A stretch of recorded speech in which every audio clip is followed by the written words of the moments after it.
Se aprueban en comisiones la reforma eléctrica en lo particular y pasa al Pleno. Las Comisiones Unidas de Puntos Constitucionales y de Energía de la Cámara de Diputados aprobaron en lo general y en lo específico la reforma eléctrica propuesta por el presidente Andrés Manuel López Obrador.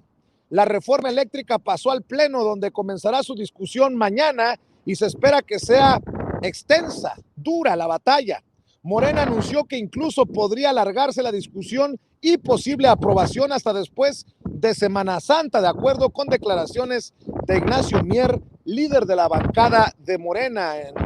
ahí en la Cámara de Diputados. La votación en lo específico fue de 46 a favor y 36 en contra. En lo general había sido 47 a favor y 37 en contra y 0 abstenciones.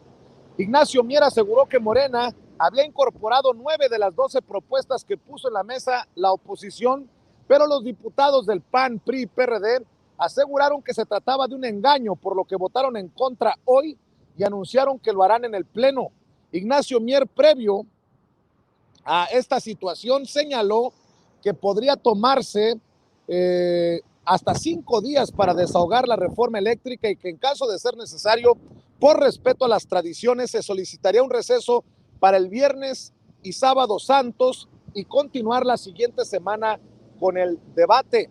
Morena logró avanzar en comisiones su reforma debido a que se necesita una votación con mayoría simple. Sin embargo, en el Pleno necesitará de los votos de una parte de la oposición, ya que para aprobar una reforma constitucional como esta se necesita una mayoría calificada, es decir,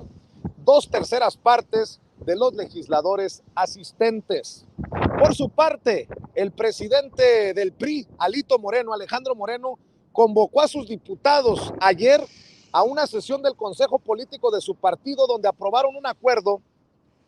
para que ningún diputado del grupo parlamentario del Partido Revolucionario Institucional, el PRI, en la Cámara de Diputados,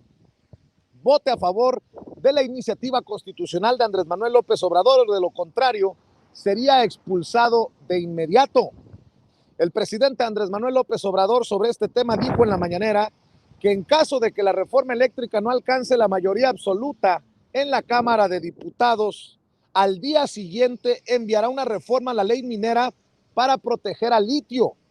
Cito: si triunfan, porque no se descarta, son muchos los intereses, porque quieren seguir robando, entonces están los legisladores sometidos a fuertes presiones. En el caso de que no se alcance la mayoría absoluta, al día siguiente envió una ley para reformar la ley minera y proteger al litio, indicó el presidente Andrés Manuel López Obrador en la mañanera. Por cierto, la profesora asociada de Política y Gobierno de la George Mason University señala que las grandes transnacionales de energía y empresarios mexicanos identificados como opositores al gobierno de la Cuarta Transformación financian o apoyan de distintas maneras a un grupo de actores aparentemente independientes que operan desde distintos espacios para bloquear la reforma eléctrica o limitar su alcance y así no perder privilegios.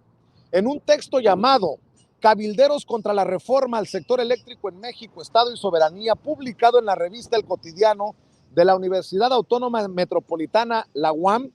teje las relaciones de analistas independientes, consultorías y hasta medios de comunicación que buscan siga la reforma de 2013, la corrupta, la de Peña Nieto, que desde el punto de vista de la autora no ha beneficiado a México ni a los mexicanos, pero sí a las empresas transnacionales. Destaca que existen grandes grupos de poder económico y político a quienes no conviene que se apruebe la reforma, como por ejemplo transnacionales eléctricas, muchas de las cuales tienen como dueños principales a grandes fondos de inversión como BlackRock o Vanguard, que se han beneficiado de la reforma del 2013 con contratos. Dichos grupos empresariales nacionales y principalmente extranjeros, afirma, apoyan estudios en consultorías para resaltar y magnificar los aspectos negativos de la reforma del presidente Andrés Manuel López Obrador y se valen del apoyo de cabilderos quienes operan las relaciones muchas veces de manera informal con el poder legislativo. Destaca que este grupo de actores que operan formal o informalmente como cabilderos de transnacionales o de poderosos empresarios mexicanos han usado varias veces las puertas giratorias entre el sector público y el privado y así han establecido sus contactos con las grandes empresas que ahora los reclutan o los financian para defender sus intereses. Y cito, las empresas alimentan esta relación de varias maneras, ya sea mediante el pago de consultorías, financiamiento a determinados think tanks, invitación a sus juntas directivas o la contratación en sus filiales después de que algunos de estos actores han desempeñado un puesto público desde el cual beneficiaron a dichas firmas. Apunta. Tal es el caso de organizaciones como el IMCO o México Evalúa, quienes frecuentemente opinan en contra de la reforma eléctrica y otras, mientras elaboran estudios con un claro sesgo a favor del sector privado. En lo que respecta al IMCO, documenta, su consejo incluye a poderosos empresarios abiertamente opositores al gobierno López Obradorista como Valentín Díez, Eugenio Clarión, Claudio X González, Antonio del Valle, Alejandro Ramírez y Daniel Servitje, mientras que México Evalúa cuenta entre sus donantes internacionales a las principales fundaciones de George Soros, la Agencia de Estados Unidos para el Desarrollo Internacional, la National Endowment for Democracy y la Embajada de Canadá, entre otros. Uno de los casos más destacados en el fenómeno de puertas giratorias es el del expanista Felipe Calderón,